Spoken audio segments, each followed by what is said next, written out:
This is the weekend edition of iFIBER One News, where we present some of the top stories from this week and your weekend weather forecast. I'm Bethany Jenks. Stay tuned for more on the weekend edition of iFIBER One News. From the iFIBER One HD studio here in the heart of the Columbia Basin, this is iFIBER One News, your #1 source for local news, sports headlines, and our very own Weather Center forecast covering the entire Columbia Basin. This is iFIBER One News, and it starts now.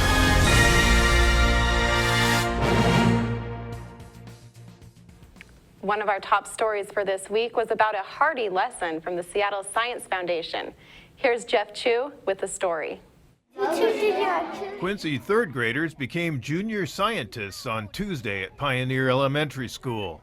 The students played hands-on surgeons, poking, prodding, and dissecting pig hearts, which are the most anatomically similar to human hearts. Representatives of Seattle Science Foundation taught the school kids all about the heart, its functions, and how to keep it healthy. It was part of the Seattle Science Foundation's Kids in Medicine program. Lael McAuliffe with the Science Foundation explained the organization's mission. We want to expose the younger kids to science and medicine, get their hands on things so that they are exposed to things that they've never thought of before, then hook middle school age kids into having a love for science and wanting to question further and discover more on their own. And then lastly, mentoring high school students to help usher them into the next phase of their academic career. Today, we are going to do a heart dissection, the same 18-step heart dissection that cardiac surgeons, heart doctors, do when they are learning how to do their job. Joining McAuliffe was Melissa Crawford with the Science Foundation, who specified what the children experience. And they'll get to see all 4 valves, all 4 chambers, cut all the way through the aorta, so they're getting to see all of the external and internal structures. Once the kids got over what some of them called gross, they began to probe deeper and learn more. McAuliffe said there is more to the science program than learning parts of the heart. Yes, they've been to a pediatrician. They know who a nurse is. Maybe they've had their blood drawn. But have they heard of device engineering? Have they heard of medical illustration? We really want them to get a sense for how they can put what they love, a passion, whether it's writing or drawing or speaking, how you can put that together with science and make a career or have a future. Because it's never too early to begin thinking about what you like and putting it together. The foundation representatives also visited other elementary schools in the Quincy School District this week. Pioneer Elementary Principal Nick Bergman talked about how the Science Foundation connected with his school. Seattle Science Foundation, they contacted us with a medical outreach program to smaller school districts in Eastern Washington and to give our students an experience dissecting hearts. We're definitely hoping that it's an annual thing. The kids really enjoy it. It's an engaging, hands-on experience for our students. Support for the Science Foundation's visit to Pioneer Elementary School was funded by David Saby, Chief Executive Officer and founder of Saby Corporation, which has a data center in Quincy. I'm Jeff Chu for iFIBER One News. And now you're going to cut across. Another top story caused an explosion of color in Ephrata this weekend. Reporter Vivian Huang has the story. A swarm of white shirts and tutus served as blank canvases at Patrick Park in Ephrata for the first ever Dash of Color 5K run on Saturday. Hosted by Columbia Basin Hospital, the race included 4 color blasting zones along the route as participants rushed to the finish line.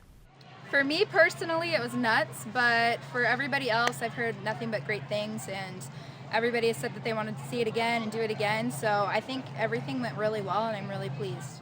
Lodi said the event was inspired by similar races that are popular in more metropolitan cities.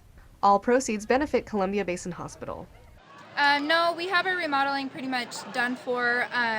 We got a bond back, I think 2010 or 2011, and it'll probably go to some equipment. I'm not really sure. We haven't really discussed where the money should go to, but you know, we've got a few areas of need and some equipment needs and that kind of stuff, so that's what it usually will go to. Lodi hopes to make the Dash of Color an annual event. Thank you everyone who participated and who helped out and who gave suggestions, any of that kind of stuff. It's greatly appreciated. We couldn't have done it without you.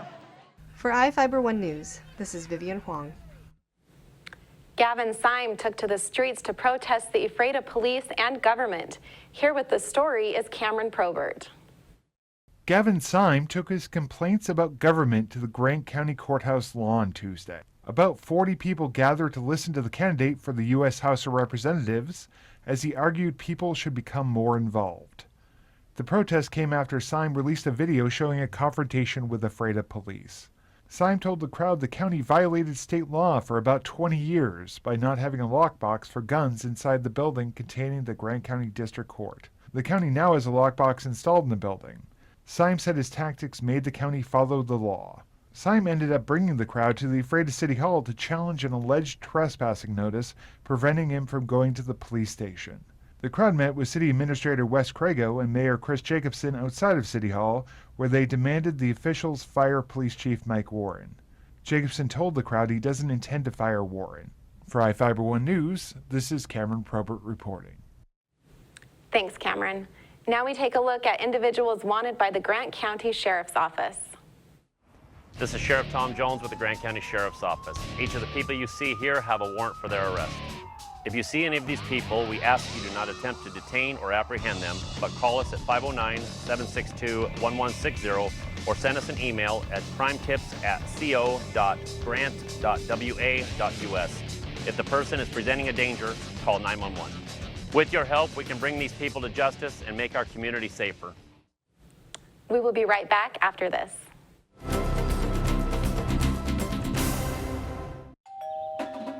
Game time. Papa's in the house. Wow, what's all this? I'm all about stats. For instance, have I got some numbers for you? Papa John's, a leader in online ordering. You bet, Jim. You were the first pizza company to offer it nationwide. What's the secret? Jim, it's the pizza. To celebrate our online leadership, get Papa John's new double pepperoni and bacon pizza for just $12. Better ingredients, Better pizza. and a better way to get it, papajohns.com. Just when I thought the blizzard couldn't get any better, DQ put the blizzard inside a waffle cone. This is mind-blowing. So when DQ asked me how I would tell the world, I said...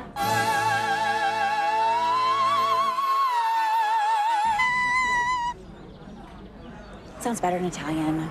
Pretty impressive, Liz. Any blizzard, like confetti cake, now in a fresh-baked waffle cone. This is fan food, not fast food. Hi folks, good to be with you once again. I'm meteorologist Miguel Montoya from the One News Weather Center. Your weather forecast is being brought to you by your Bud Clary Toyota dealer. Toyota, let's go places. Let's check out the headlines making news along the Columbia Basin. What you see is what you get, meaning things will not change that much with respect to the last couple of days as we head into this weekend. That means plenty of sunshine overhead. Highs mainly in the 80s and overnight lows falling back into the 50s, which isn't too far from the normal daytime high and low for this time of year. Ephrata, you woke up to temperatures in the middle 50s, slightly above, made it to 80 degrees, which is also slightly above, so no extreme heat is forecast across our area the next couple of days. Definitely won't be setting any records across our area. Moses Lake, you also woke up to temperatures in the 50s. You managed to make it into the lower 80s this afternoon. Still hovering near 80 at the present time with clear skies overhead, plenty of sunshine. Dew points only in the 20s. The good news, dew points will actually rise into the 30s as we head into this weekend, so not as dry. But either way, fire danger will remain quite high along our area and the rest of our state. High pressure and control from the eastern Pacific to the western U.S. That means the storm track remains off to our north, although we do have this broad upper level low up across the Gulf of Alaska, which will chip away at that ridge.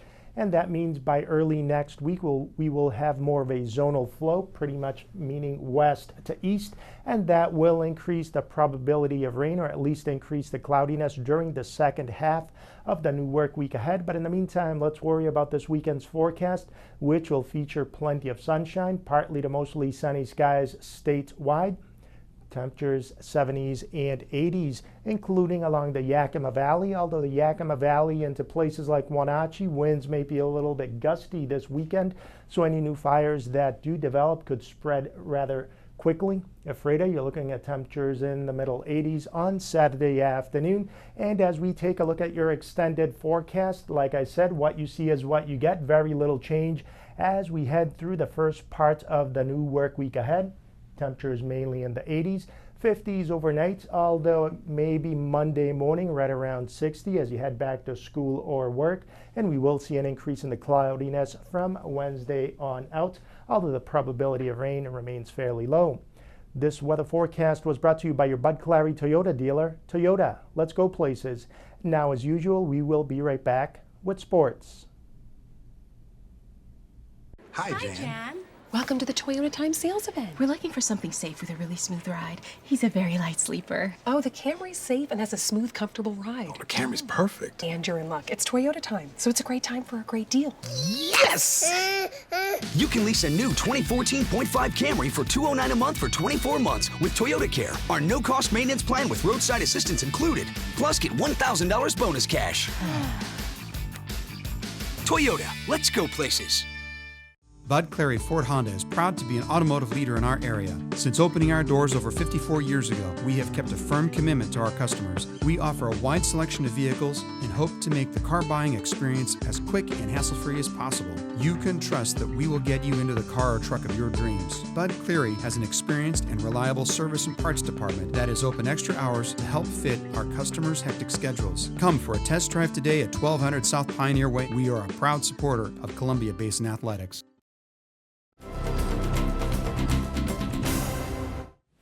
Welcome back.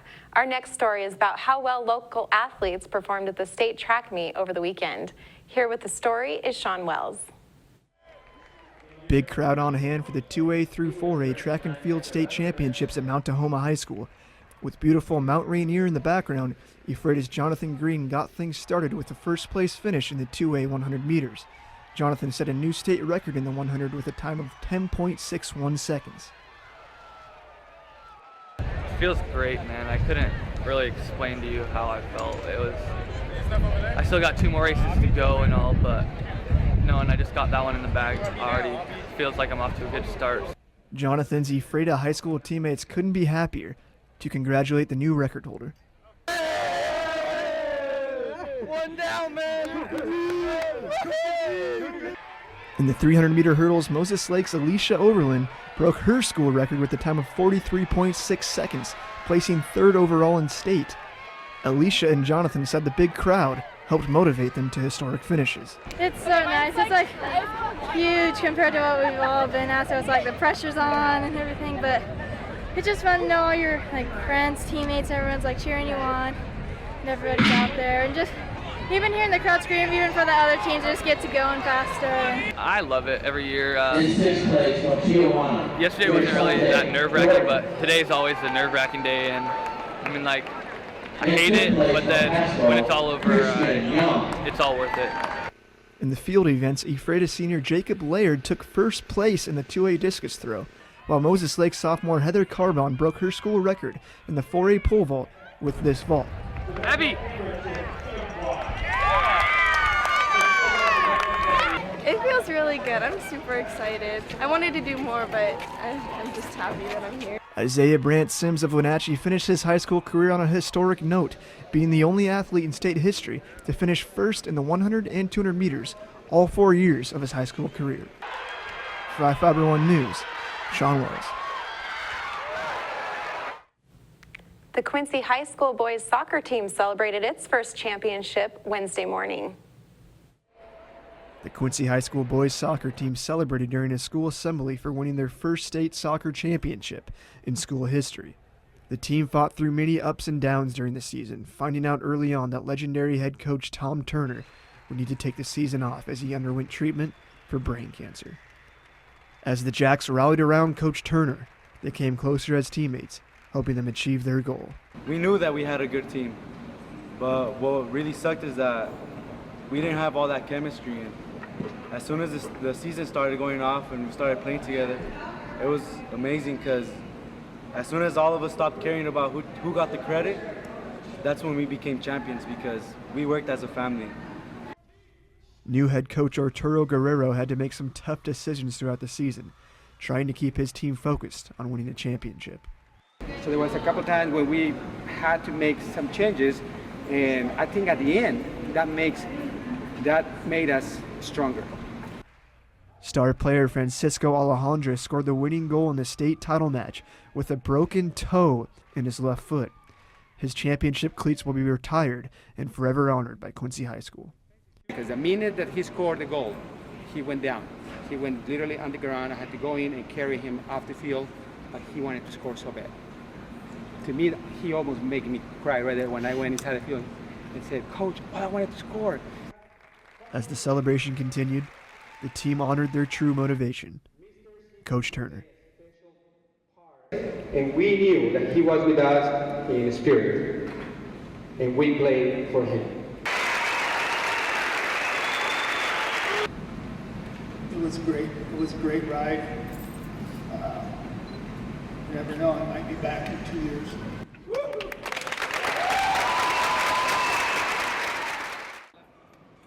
For iFIBER One News, Sean Wells. Thanks, Sean. We'll be right back.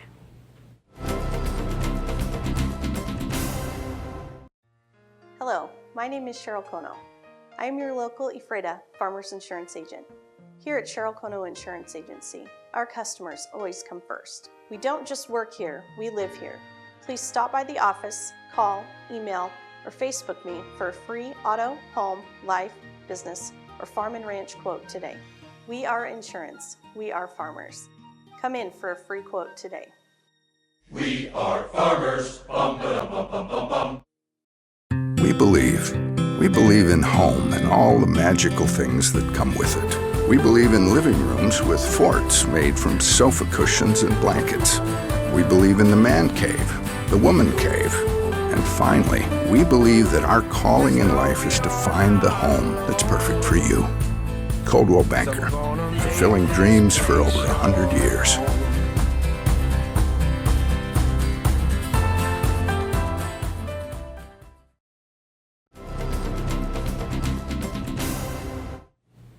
Our next story is about one Soap Lake student's understanding of what it means to be an American. Here's Jeff Chu with the details. Claire Penfield, a Soap Lake High School 10th grader, is one of 6 finalists in the National American Legion Auxiliary Student Essay Contest. She was nominated by American Legion Auxiliary Arts Sempro Unit 28 in Ephrata for her Americanism Essay Contest piece, How Can I Show My Pride in Being an American? Claire shared how she came up with her theme.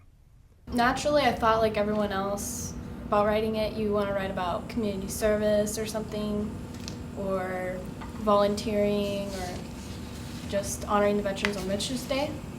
But I was going to ask my family what to do, and then I just decided to write about them instead. Claire said it was a natural to make her family the focus of her essay. She said they are all patriotic and generations have served in the military. Just like his dad, my uncle joined the Marines. He has so many stories about his experience in the Marines.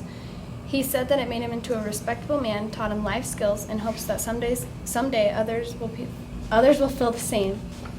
He has a huge respect for his country. When I visited his house, I see his military pictures on the wall where everyone can see them. He has a special Marine wallet he carries and Marine stickers on his vehicles. He advertises his pride as he drives. Claire said she too would like to join the military, either the Navy or the Coast Guard. She would be setting a gender precedent by doing so, but first she said she would like to study nursing at Big Bend Community College. None of the women in my family have served, not that I know of, so I think it'd be kind of cool to be the first one. American Legion Auxiliary Unit 28 Ephrata Representative Jane Montani, who helped judge Claire's essay, explained how the essay contest works.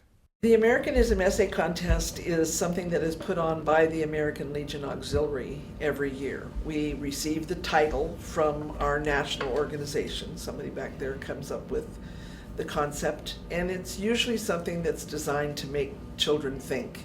Montani said Claire's essay was first judged at the local level and next goes national. Claire's Soap Lake High School writing and English teacher, Sandy Barnes, said each year her class gets into deep discussions about patriotism with each essay theme. It gets them to be thinking about patriotism and things like that. And we really get a lot of discussions going around it and how to write. Claire talked about patriotism and its meaning at home for her. I not only honor my family, but I honor everyone else. But it means a lot to my family because I've had a lot of family members serve, and actually I think one of my cousins just got done serving in Afghanistan. I'm Jeff Chu for iFIBER One News. We'll be right back after this. Well, one thing I knew from being a patient myself was that a dental office is a scary place to come to. And so we wanted everything possible to make sure that our office is a comfortable place for our patients to visit.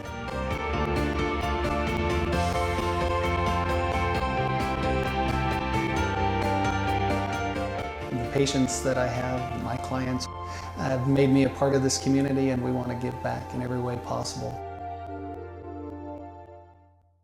At Moses Lake Community Health Center, we have had the privilege to serve the local communities since 1978. What I like about working at this clinic more than any other clinic that I've worked at is the patient care. With the patient care team that we've assembled, it allows us to take care of as many facets of the patient and their family's needs. Please take the opportunity to experience the high-quality care provided at our clinics.